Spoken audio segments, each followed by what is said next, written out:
Welcome to the Invisible Wheelchair Podcast. The Invisible Wheelchair Podcast was selected by FeedSpot as one of the top 10 obsessive-compulsive disorder podcasts.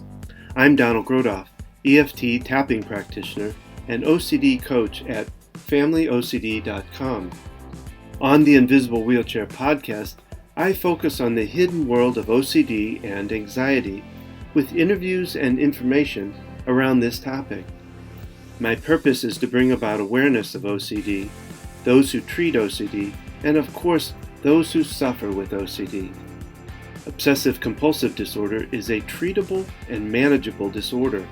In my practice at FamilyOCD.com, I guide people through the process of ERP therapy and other alternative treatments.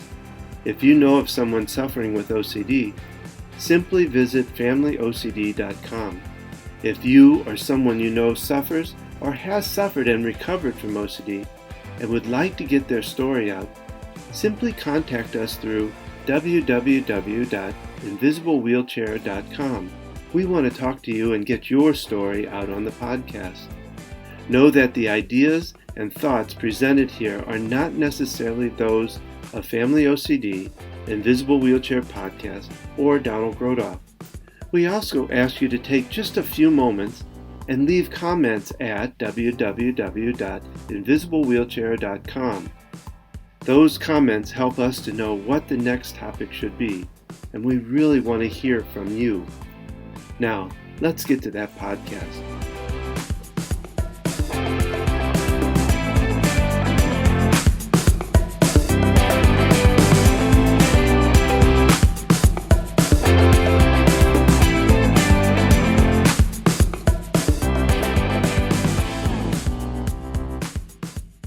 This podcast was recorded May 28th, 2020. This is podcast number 44, the third in a series about food and anxiety. Today's podcast is about processed foods, and my special guest today is Dr. Michael Smith. He's a naturopathic doctor with Carolina's Natural Health. And you may ask why I bring a doctor in to talk about processed foods. And I've known Dr. Smith a long time, and I know how he treats. He's a holistic type of doctor, naturopathic doctor. He looks at the whole person. He looks at their environment. He looks at what they do and the food that they eat. And so what better person to tell us about food than a naturopathic doctor? Michael, I want to welcome you back to the Invisible Wheelchair Podcast. It's been a while, and I'm glad to have you back with us. Hey, thanks, John. I'm grateful to have the opportunity. Well, today, I've done some talking on my podcast about food, and I've talked about different kinds of food. One of them that I've never really talked about is processed foods. When I think about it, I think about how much confusion there is around it, that most people really don't understand, or they really don't know what processed foods are and really how they affect our health and our anxiety. So that's really what I want to talk about today. Could you possibly give us a little bit of a definition of what processed foods are? Well, it's essentially any food that's gone through some type of processing before we get it. Probably the simplest way I tell people to think about this is food that comes in a package or has a label on it has been processed to some extent. Now, there's a wide variance of how much processing goes into that, and we'll probably talk some about that today. But, those are the things that you want to think about, because in the processing, it's oftentimes that, we're losing certain nutrients in the value of food. So, I simply define processed foods as foods that comes in a package or has a label on it. And that could be meats as well as grained foods, things like that too, Sure. Correct? Yeah. Okay. In processed foods, what's the part of it or what about it that makes it kind of, I don't know if I want to say bad for us, but not health-wise, that it's not, it affects our brain and our anxiety? Yeah. So there is, like I mentioned, a wide variance in the processing of foods. And, you take, for example, a bag of nuts. Well, if you look at the ingredients on there, it's just the nuts, maybe some salt or maybe some oils roasted, and it's pretty simple. But the thing that happens when we're processing foods into something, because we have this wonderful food science that has given us the ability to pretty much make anything smell and taste and have the texture of whatever we want. A lot of processed foods are made from a variance of different ingredients that often aren't even recognizable foods. And so the thing I always tell people to look at is, look at the ingredient list on the package that you're buying. And if the ingredient list is really long, like, don't bother reading it, just put it back. Like, that's not okay. We want the ingredient list to be short, and they should be recognizable foods in the ingredients, and ideally under 5 ingredients, even the fewer the better with that. And so what happens when we process things, in a lot of the more heavily processed foods, especially like your junk food, your different snacks and treats and whatever, most of the stuff in the store shelves are made of some of the most common cheap ingredients in the food industry, and that tends to be corn, soy, wheat, and dairy, along with some sugar. And you can pretty much make anything out of those 5 things, but they all end up being processed into the different kind of hyper components that food scientists can then make into the Twinkie or the Oreo cookie or whatever the case might be. And so it can have a certain taste and texture and flavor to it with that. And when we take, corn or wheat or soy, and those things by themselves are not necessarily bad, but what ends up happening is they tend to be cheap ingredients because they're the commodities that the U.S. government subsidizes. So the food industry is heavily incentivized to use cheaper ingredients to make more profit. They are also the ones that tend to be genetically modified because then they can mass produce them in higher quantities. They tend to use more pesticides and herbicides in the processing of them. And so there's different chemicals that are in these products. And then when they are processed, means that we are breaking them down and often extracting out certain components of them. Like corn can be processed into all kinds of different chemicals that show up on your ingredient list that you would never recognize as corn. And there's not the nutrients that are in corn, because corn itself, like whole fresh corn that's organically grown, is packed with antioxidants. It's one of the most highest antioxidant containing crops out there. But most people don't know that, and most people don't end up with that. They end up with some processed end product of it. And so two things happen. One is we have additional chemicals and additives that are in the food that ends up as processed foods. And then the value of it, the nutrients that we're really after, tend to be removed in the processing, because things like vitamins are easily broken down when we start to process different foods through heat and time. The longer something sits around, the fewer nutrients are left in it. The more heat it's exposed to, the more nutrients are broken down. So we're losing the value and we're gaining more chemicals and toxins in the process. So that's what we want to try and avoid, because putting more chemicals and toxins in your body is not going to help you get better health. And it's certainly not going to help you to feel better in your own body. And that kind of brings up a thought just around the idea of corn, because I know I've seen it in so many formations, used a lot for sugar too, for being able to sweeten, correct? Yep. Can you tell us what, like, the different names to look for when it comes to, because I think maltodextrin can be corn, right? What are some of the other ways that they try to hide it, I guess is what, I probably don't remember all of them. You can okay. find a list of it, but dextrose is, maltodextrin is, high fructose corn syrup is, and that's kind of gotten a bad rap for a while, and it should, because when you're chemically altering the fructose that's in corn and creating such a high component, it has a chemical effect in the brain that is not helpful. And so we don't want these things in our body with that.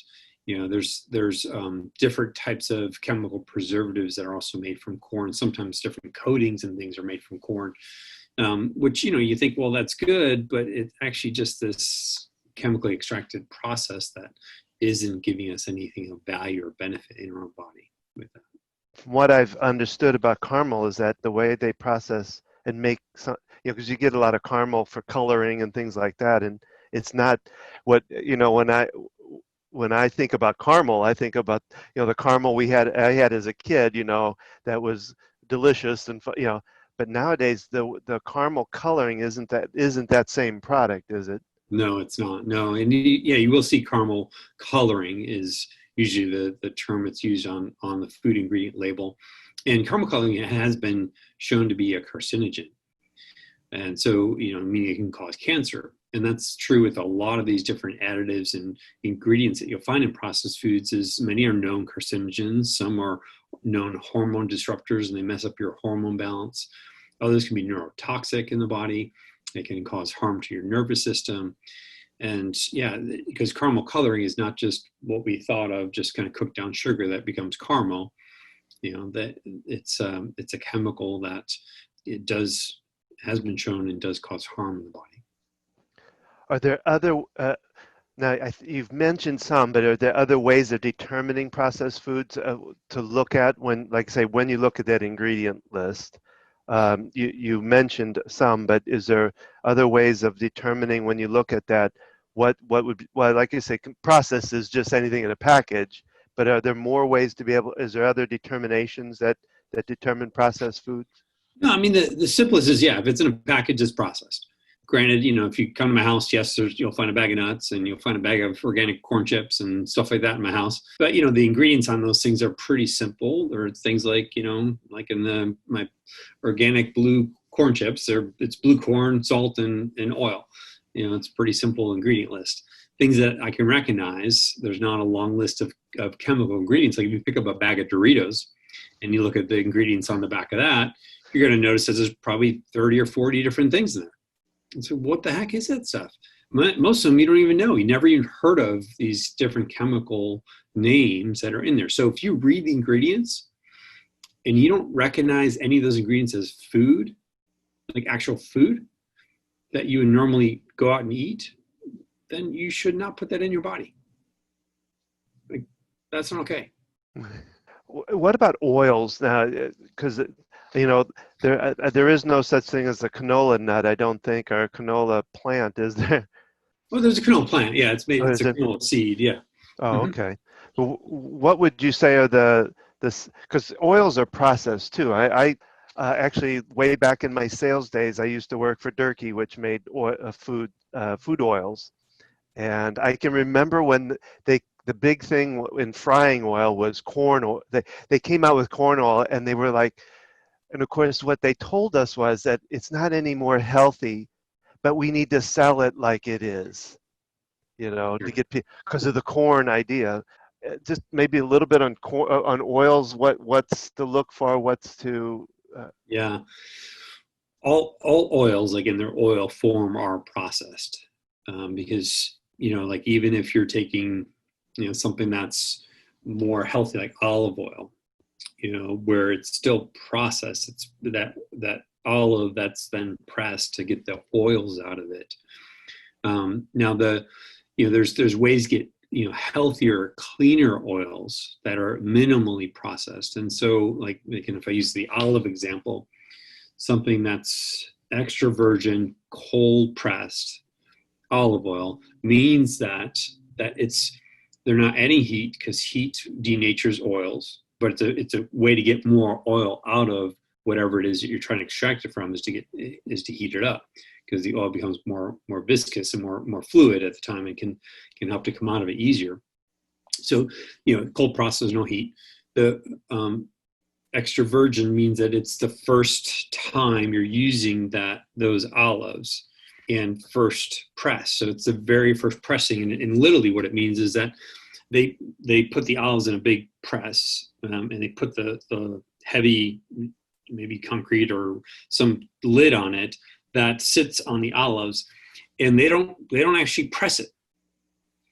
It's just the weight of the olives and the top on it that is causing the initial first oil to come out. That's the first extra virgin cold press of the olive oil. And then from there, then they start to press it, which that in itself creates heat. And so that's like the second pressing of it. And then they take the oil, the olives that are still there, and then they start to heat it up, and they get another pressing, an extraction of oil. And then they take the olives that's left over from that, and then they use a chemical extraction process to get out the rest of the oil out of that. And that's sold as like the cheaper olive oils. So there's a huge variance in terms of the quality of what you're getting. And because if you're buying that, extra virgin, cold pressed, unfiltered, olive oil, it has way more antioxidants than even that's filtered. Because when you filter it, you're removing a lot of the polyphenols that are the benefits in olive oil with that. And so any oil goes through this process, and your typical kind of vegetable oils, things like corn oil, or canola oil that you mentioned, these are heavily processed oils because it's not easy to take corn and press oil out of it. It doesn't work that way. There's not like a lot of oil in it. And so in order to get the oil out of it, it's a chemical extraction process. And most often the chemical that's used is hexane, which is a toxic chemical ingredient that is a known carcinogen. And when you extract it out using the chemical, that chemical still remains in the end product. We can't get rid of it all. I mean, they try and do their best, but there's still some in there. And you've also denatured the oil, because anytime you heat oil, you're breaking it down and denaturing it. And so it's no longer the same as what it was in the plant. And so, the best thing is to not use a lot of oils by themselves, but to eat more fatty foods, things like avocados and walnuts and things like that, and get your fats from whole food sources rather than extracted oil sources like that. And so, there's more information that was brought up in the last several decades around trans fats and the harm that's in trans fats. And the most common source of this is margarine, which is, that fake butter stuff that they try to sell back in the 80s as heart healthy, that caused more heart attacks. And it's a trans fat. And so it's taking vegetable oil, it's artificially changing the chemical structure of it. And they do it by essentially kind of electrolysing it with nickel that creates the oils to be trans, which then allows that to be solid at room temperature and to be more shelf stable, so that you can have a product that can last for 3 months or 6 months or 2 years on the shelf and not spoil or go bad. And so that's not really healthy, right? So, food should actually spoil. Food should rot. And if it doesn't, then there's something wrong with it, or it's not food. So that's kind of the other thing you should know is that, and I've seen this even with things like here I buy organic potatoes and they can still sit around for several weeks in my house and not really go bad. But when I lived in Costa Rica, I'd buy potatoes, and if I didn't eat them by the end of the week, they spoiled. I was like, wait a minute, what's going on with the potatoes back home? Well, the truth is they spray those potatoes with a retardant to inhibit their decay and breakdown of it. So they're not the same, even though they're organic, and all that. So it's things that, we just want to become more aware of where we're being exposed to different chemicals, because these chemicals can significantly have an effect on our health. Yeah, I remember the hamburger that you had in there in your. I still have it. It's still here in the office. Yeah, that's been sitting there from McDonald's or something like that. Yeah, that I think it might still be has 10 years old now. Yeah, you could use it as a coaster, I think, at this point or something. One thing I know I learned too is that when I was after my heart attack, they talked about when you break apart even like in grain, you break apart the bonding that product has. And once you break the bond of it, then I guess that's where you lose the nutrients. Is that kind of what we do? Yeah. And so, nutrients are lost with just the heat process, this chemical extraction process. And if you think about it, like in avocado, so you can get avocado oil, but the avocado itself has the good healthy fats in there that are in the right form, along with the fiber that's in the avocado, along with tons of potassium that's in the avocado, as well as lots of other vitamins and minerals and other antioxidants and bioflavonoids that are in the avocado.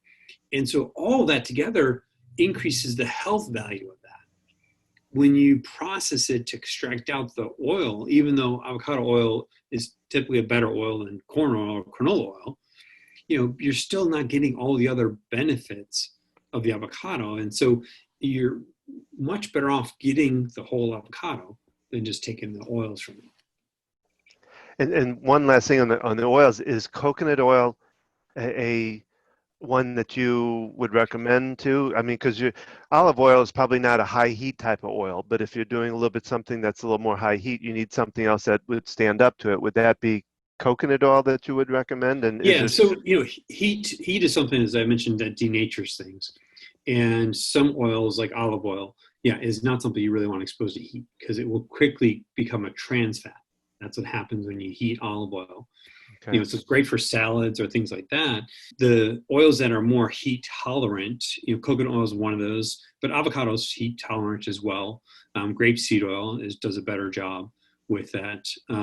Ghee or clarified butter is also more heat tolerant. These are oils that you can use to cook with that can help to that don't become denatured with heat unless you crazy overheat them. But they're better options. So is there any other thoughts that you have about this topic, about processed foods, that we maybe haven't covered, or that you can think of that you'd like to bring up? Well, I think you want to pay attention to kind of what you're putting in your body. And again, think about what are the things that you're consuming, and do you know where it came from? Like not just the supermarket, but do you know like where it was actually grown? Like, where the farm was, who the farmer was. The more you can know where your food comes from, the more you can be in control of the quality of what you're putting in your body. But most of us have no idea where food comes from. And it could be overseas, or it could be quite a distance. And the more processed it is, the harder it is to track. If you look at the long ingredient list on the Doritos, how do you know where all those things came from? Right? Yeah. No idea. And the farther away it is, the less fresh it is, and the fresher it is, the more better nutrients are too. Correct? Is that absolutely? Yeah. Well, the last thing I'll ask you, Mike, is, and I've in this series I've asked each person that's participated what the kind of the top foods that they look at when they have a patient come to them, as to what foods that they may want to look at that they avoid or that they're resistant to. What would be your top that you would say you look at especially look at when you get a patient in? Well, the foods that I'm always looking at, especially when we talk about anxiety, there is a significant component that your gut plays in someone's expression of anxiety, how that shows up. Because in our digestive system is where we produce most of our neurotransmitters that directly affect our mood and mental function. And if we're consuming foods that are more processed foods that are higher in chemicals, we're going to have a harder time being able to have the building blocks we need to make the neurotransmitters to help to be in a healthy place from a mental status. And so we're much more prone to things like anxiety. Some of the chemicals that are used in processing foods, like some of the food dyes and preservatives, have been shown to cause things like anxiety, to cause ADD and disruption in our mental function and cognition. And that's of concern. So, if we want to be healthy in our mental state as well as our physical body, we want to put things into us that are going to help to achieve that and help to improve our overall gut and digestive function. And these are always going to be, what I refer to as whole foods, stuff that doesn't come in a package, doesn't have a label on it. So it's going to be, your fruits and vegetables, your lean quality proteins, things that are whole, that are unprocessed, or minimally processed, like you get the bag of walnuts, right? There's not a whole lot that's done besides taking the shell off and sticking it in a bag. We want things to be as close to how they came out of the earth as possible. That's why, like, when you know where your food comes from, you have greater control over that. So grow what you can, shop as local as you can, get to know your local farmers, and eat as close to where you live as possible, because it's going to always help to improve the quality of your food, the quality of your nutrition, and the quality of your physical as well as mental health in the process. So those are really important things that I'm always looking at. And then you think about like other stuff too that can really aggravate anxiety, stuff like caffeine. Different stimulants and things that sometimes we use to help to change our mood or feel better or give us more energy can also be aggravating what we're trying to overcome in those situations. Well, that's great. Thank you, Mike. I appreciate that. If you want to take just a moment here to let them know what's the best way to find out more about Carolina's Natural Health and yourself, I would like for you to do that now. Sure. Yeah. So, our practice is Carolina's Natural Health Center. We've been here in the Charlotte area for over 15 years. And we've helped thousands of people over the years really get back to better quality of life by really focusing on identifying and helping to resolve the underlying core issue with their health. I'm not interested in just to helping somebody feel better for a short period of time. I want to help someone really resolve the underlying issues and help them to lead a healthy life, being in a state of optimal health for the rest of their life. And oftentimes that takes education, that takes understanding, that takes coaching support. So we provide all of that to help people really be successful. And if it's something that makes sense to you, we'd love for you to reach out and connect with us. You can go online to our website, which is carolinasnaturalhealth.com. Again, it's Carolinas with an S, naturalhealth.com, and you can schedule a free discovery call from there, and we get connected and learn more about you and your health concerns and see if it might be a fit for us to work together with that. Or you can give us a call here at the office at 704-708-4404. And I'll remind my audience, I will also have this information up on the Invisible Wheelchair website, invisiblewheelchair.com. So, Mike, thank you so much. This is very informative. I actually learned quite a bit myself, and I'm around you all the time. So I always gain so much knowledge off of you. It's wonderful. And so I appreciate very much you being here and sharing with us. Well, thanks, Don. I think it's awesome that you're doing this and trying to help get valuable information out to people to help change lives. Thank you. This concludes this podcast. We really would appreciate your comments. Simply leave a comment at www.invisiblewheelchair.com. There, you're able to submit a comment that will help us determine future podcasts. If you or someone you know would like to be a guest on the podcast, please email Don at invisiblewheelchair.com. Remember, there is a corresponding tapping recording for each of the podcasts, with the exception of the interview podcast. You can find these tapping recordings and archive past podcasts at www.invisiblewheelchair.com. Finally, there is relief for OCD, and we at FamilyOCD.com and FocusedHealthyFamily.com can help you find that relief. Again, you can contact us through those sites, FamilyOCD.com or FocusedHealthyFamily.com. You can also find us on Facebook at Invisible Wheelchair Podcast. You can find us on Twitter at InvisibleWheel1, that's the number 1, or at FamilyOCD. So thank you for listening. Keep tapping and transcending your life to new heights.